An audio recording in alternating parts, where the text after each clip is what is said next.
Tonight, after a heated meeting, the city of Newark moves forward on a new University of Delaware student tax. Plus, 2 high school coaches are suspended after a heated exchange, and a Delaware nonprofit springs into action again, rescuing a young seal pup. Details on the heartwarming rescue mission and how you can help protect them. Those stories and much more straight ahead on DETV News.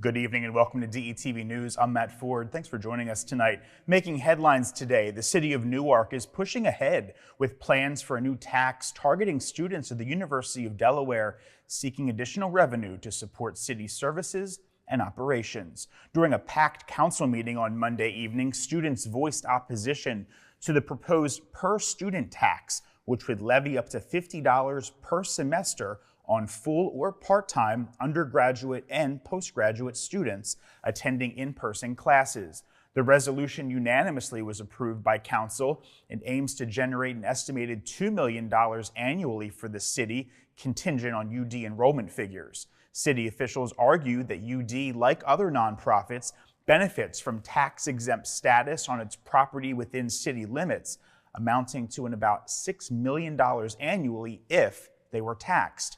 They contend that the proposed fee is necessary to address a widening budget deficit and escalating operational costs. While some council members acknowledge the potential burden on students, they did stress the importance of equitable financial contributions from the university. The move now hinges on approval from the state legislature, with city officials expressing confidence in garnering support for the measure. And Delaware Supreme Court has upheld former state auditor Kathy McGinnis's conflict of interest conviction for hiring her daughter, but overturned another misdemeanor conviction, potentially setting the stage for a retrial. McGinnis was the first sitting statewide official convicted of criminal charges last year. The court rejected most of her appeal arguments, but overturned one conviction due to evidence spillage from a dismissed charge. Prosecutors may opt for another trial, though they have yet to comment on the ruling. And in other news, 21 people are now facing charges of criminal trespass and disorderly conduct following a sit-in and protest staged at President Biden's Wilmington campaign headquarters on Monday. According to Wilmington police, law enforcement responded to a report in the 1000 block of West Street concerning a group of individuals who they say were trespassing and engaging in disorderly behavior within the premises. Security personnel and building management informed authorities that the individuals were trespassing and refused to vacate the area. Officials say despite repeated instructions to depart, those charged, all were adults, persisted in disregarding law enforcement directives. The Sunrise Movement, a collective identified for being responsible for the demonstration, asserted their involvement via social media. Their stated objective was to compel President Biden to declare a climate emergency. Footage shared by Sunrise Movement on X, formerly known as Twitter, depicted one young man being escorted away in handcuffs, as you saw there. And Wilmington police are investigating the stabbing death of a 59-year-old woman. Her body was found around 7:30 a.m. at Kosciuszko Park near the 600 block of South Franklin Street. The park was temporarily closed to the public as police investigated. No word yet on the woman's identity.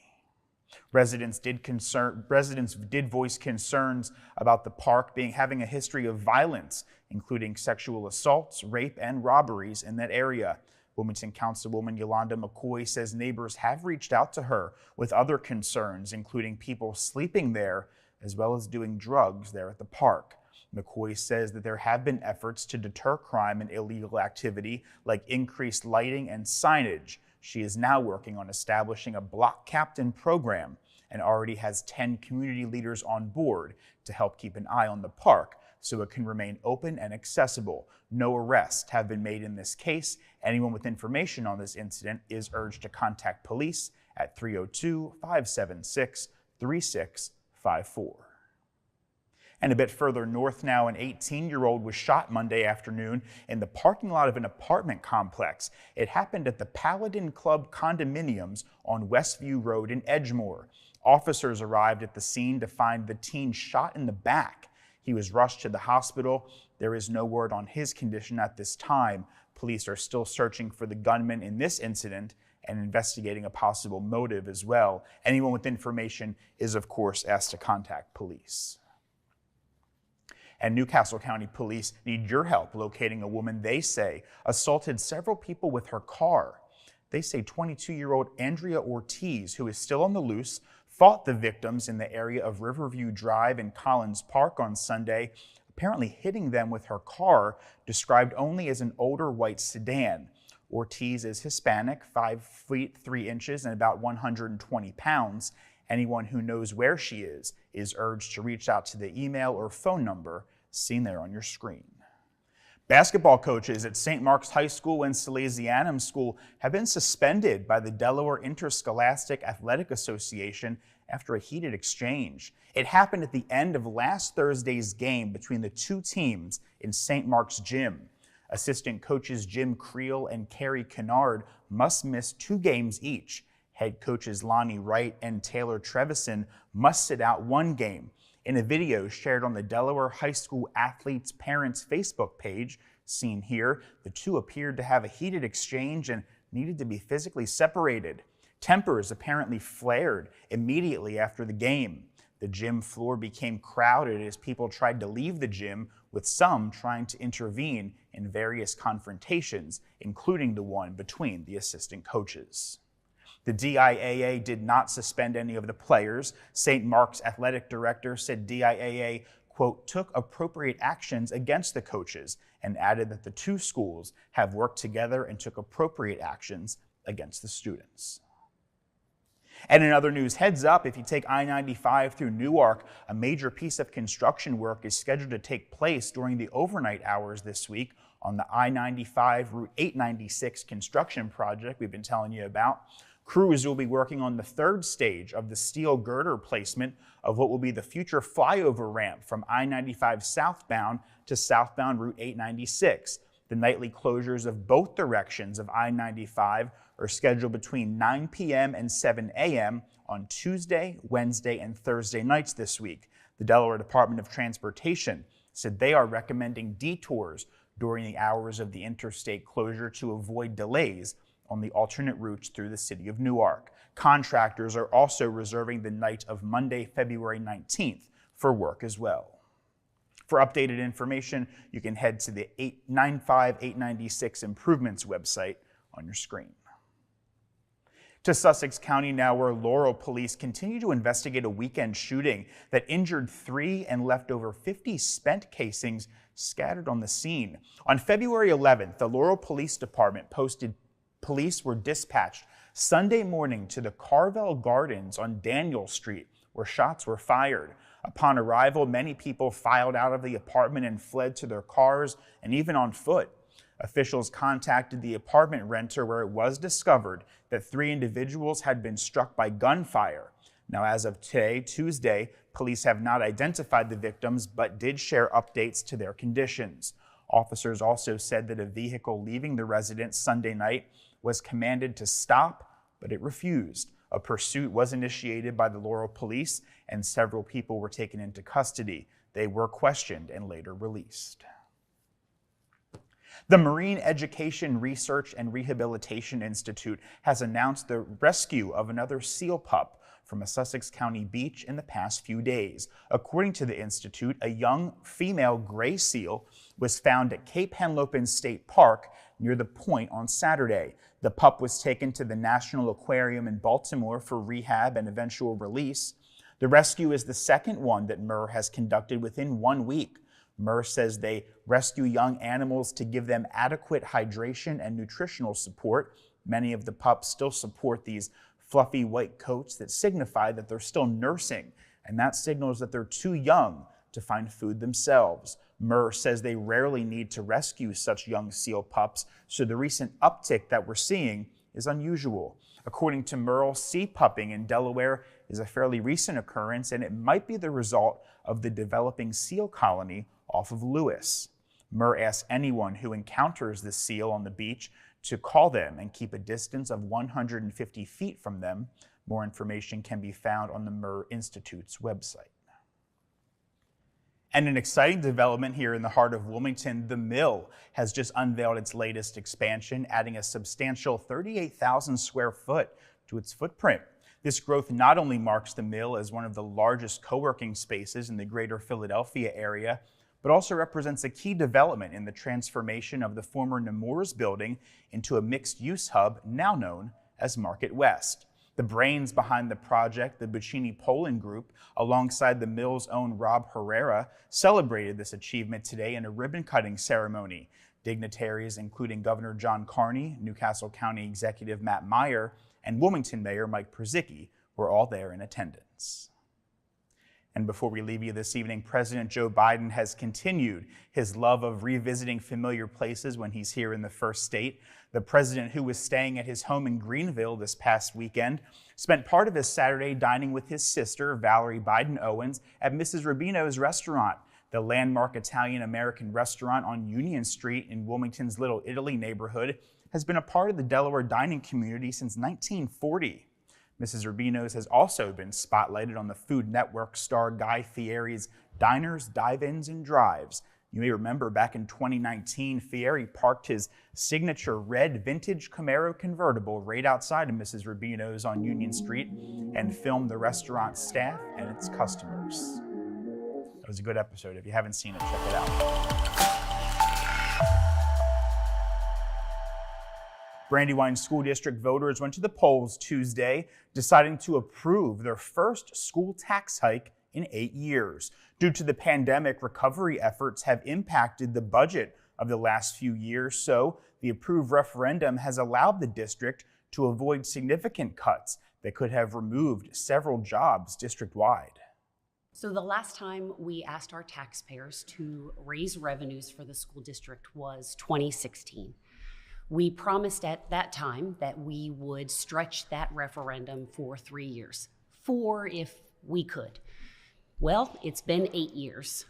We believe we did an excellent job being fiscal stewards of the taxpayers' money. Certainly with 2020, we had COVID relief funds coming in. They are expiring at the end of August, and we are in deficit spending. So the time has come, and we need to go back out to the taxpayers. The referendum will raise over $15.6 million in local revenue to support ongoing district operations, although this means the average homeowner will have a $181.75 increase in taxes for fiscal year 2025 and a $145.40 increase per year in fiscal year 2026 and beyond. This referendum in Brandywine is for operational expenses only. We are not seeking a capital referendum. We do not have major renovation projects or new buildings to build at this time. So we are simply seeking operational funds to continue the day-to-day operations that we are running in the Brandywine School District, as well as the programs that we have. We support athletics and extracurricular activities and clubs. Our visual and performing arts is alive and well. And so besides the employee costs of the folks that we have working with us in Brandywine, we need the day-to-day operations to continue as well. With 9,256 total votes, 7,059 voting in favor of the referendum, that's 76.3% of the vote, there were still 2,197 votes against the referendum. Now, while Brandywine's operational referendum passed with flying colors, critics have pointed to the district's struggles in English language arts and mathematics, both well below 50%, according to the Delaware Report Card. Red Clay School District will vote for their referendum on February 28th, and Colonial will follow suit on the 29th of February. Appoquinimink will hold a second chance referendum. That will be in April. I had the opportunity to sit down with school officials from Brandywine, Red Clay, and Colonial school districts recently. You can check out that full interview special on DETV's website or any of our social media channels. And in other news, residents were evacuated from their homes and a U.S. Postal Service truck got stuck in a road in Wilmington on Wednesday after a sinkhole opened on the street. The city's Public Works Department is now dealing with that sinkhole in the 800 block of West 9th Street. City officials say a water main break led to the sinkhole, which snagged the rear axle of a U.S. Postal Service vehicle. The postal employee was not hurt, however. 10 homes on the block have been evacuated as a precaution. The Wilmington Fire Department also responded as the scene was secured. 9th Street between Adams and Monroe Streets will remain closed. And a little further south, Dover police are investigating a home invasion shooting that injured a 31-year-old man early Wednesday. 3 masked men reportedly entered a home on Old Forge Drive, shooting the victim before fleeing. No other injuries were reported. Police say the 3 men entered the residence armed with firearms by kicking the back of the door in, and once inside, shot the victim in his upper body. The victim was sent to Bay Health for treatment. Anyone with information should contact Dover Police at the number seen there on your screen, or you can call Delaware Crime Stoppers. You may remain anonymous, and there is a cash reward for possible information leading to an arrest. And Dover police are also investigating a robbery at the Verizon store on Route 13. Investigators say 2 men came into the store wearing dark clothes and masks Monday shortly after 6:30 p.m. and demanded an employee surrender some store property. One of the suspects was armed with pepper spray and a taser. The suspects reportedly ran off with stolen merchandise after the employee complied with their demands. They are still being sought. Police have not released any other suspect information at this time. Anyone with information on this robbery is asked to contact Dover Police or, again, Delaware Crime Stoppers. And a man who died Sunday after veering into the C&D Canal near Delaware City has now been identified by police. State police have identified 60-year-old Brian Baynard of Elkton, Maryland, after his car veered off the road into the Chesapeake and Delaware Canal. The man's car was found completely submerged in the C&D Canal near Delaware City on Sunday night. Divers were able to pull Baynard out of the car and onto the shore, where he was pronounced dead on the scene. Police are still investigating the cause of this crash.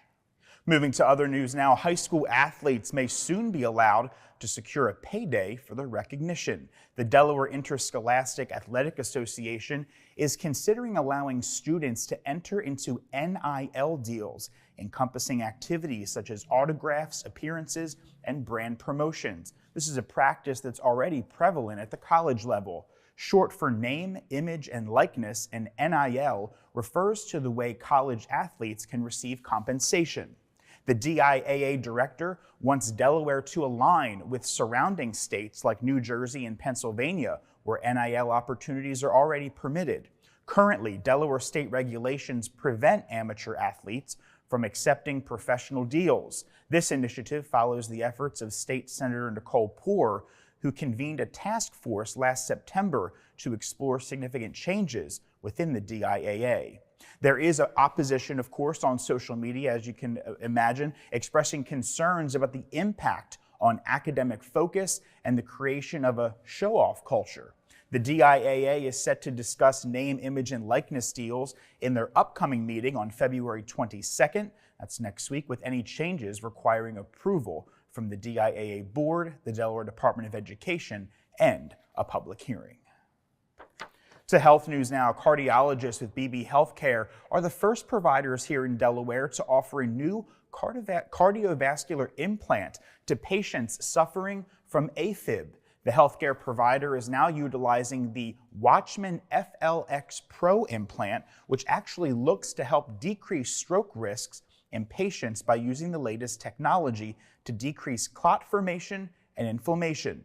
The Watchman FLX Pro implant is the latest version in a series of implants which BB first began back in 2018. And DelDOT is getting ready to hear public feedback on a proposed intersection improvement project in Sussex County. They're looking to make improvements along Kings Highway from Route 1 to Freeman Highway in Lewis. DelDOT says the concept was first brought to the public 2 years ago, but continued growth in Sussex County is making for an increase in traffic volume, adding that the open house will provide some updates and give residents a better sense of what path forward is. Officials with DelDOT say while the construction on the project is still several years away, the public workshop is set for Tuesday, February 20th at Cape Henlopen High School. It's going to be from 4 to 7 p.m. And speaking of transportation, car insurance rates are skyrocketing across the country, with our area seeing a massive increase of 154%. That's according to an annual report from Bankrate. People in the Philadelphia metro area are spending more than 5% of their income on car insurance, and experts say we might not see a rate decrease until next year. According to Bankrate's annual car insurance report, in Philadelphia and here in Wilmington, the average insurance premiums cost more than $4,700. That's nearly double the national average. Experts say your credit score is just one of the several factors. Car thefts and carjackings are also partly to blame for the rising costs in our area, as well as inflation increasing the cost of vehicle parts and labor, forcing companies to put the cost, you guessed it, back on the consumer. Experts suggest possibly removing coverages that you maybe don't need, like towing or lockout services, rental reimbursement, or even gap coverage. You can check with your credit card and cell phone companies, as they offer some of these benefits, possibly at a cheaper rate. And if you're a parent of a student with a 3.0 GPA or higher, it can save you hundreds of dollars on your insurance policy. To read the full report, you can go to bankrate.com. And in culinary ode to romance, Open Table, the renowned online restaurant reservation and review service, unveiled its prestigious Top 100 Romantic Restaurants in America list. And Delaware's selection has some real meat to it. It's the 1776 Steakhouse in Rehoboth Beach. 1776 clinched a coveted spot on Open Table's list. Open Table unveiled its exclusive selection after analyzing a staggering 12 million diner reviews and key metrics. This year's compilation showcases dining destinations from 34 states plus Washington, D.C., each offering unforgettable ambiance for romantic rendezvous. Owned by Tom Holmes since 2007, 1776 has charmed patrons for over 2 decades. So, if you're looking for a place to take someone special, we definitely recommend 1776. And of course, a big congratulations to the staff. That's a big honor. And on this Valentine's Day, Flowers by Yuki has turned up the romance meter, delivering a staggering 1,700 roses just today. And gentlemen, well, true to tradition, we are the last-minute Cupids making that final dash for love. But fear not, Flowers by Yuki is here to save the day. Hi, my name is Holly. Work here at Flowers by Yuki. I'm the manager for her. It's Valentine's Day today, if you gentlemen haven't realized it yet. But we sold a lot of beautiful flowers, roses, tulips, about 1,700 roses we have done. So it's been a very busy day. It's busy for the day, but Mother's Day is busy. Christmas is busy too because it's the entire month. So it all comes together and we get it all done. I have a great crew here. Women are prepared and order early. Men just seems to come in last minute, like these gentlemen here. But we love them all. We love everybody. So whether you're a seasoned pro or a last-minute romantic, Flowers by Yuki always makes Valentine's Day memorable. Love is certainly in the air today here in Wilmington. And before we sign off tonight, I wanted to share an uplifting story that has personally touched my heart this week. A former colleague of mine, 33-year-old Alan Vickers, has faced kidney failure since March of 2021, continuing dialysis for 4 hours of treatment, 3 days a week, while awaiting a transplant. We actually worked together at our first TV station down in Salisbury, Maryland. Another former colleague of ours, Cody Leibowitz, stepped up as a donor after discovering that he was a match in late 2022. The two have remained friends even years after their time together down in Salisbury, bonding over their love for the 76ers. Despite living in different states, Cody's surgery was in Sacramento yesterday. and Allen's was in Philadelphia earlier today. Allen plans to honor their friendship by cherishing his new kidney and embracing life's opportunities, documented in his podcast called Vital Connections. And we have no doubt that the new kidney will help Allen to cheer on the 76ers for many years to come. Well, I can't think of a more perfect way to end tonight's broadcast. We thank you for joining us this evening. We'll see you again right back here next week. Take care.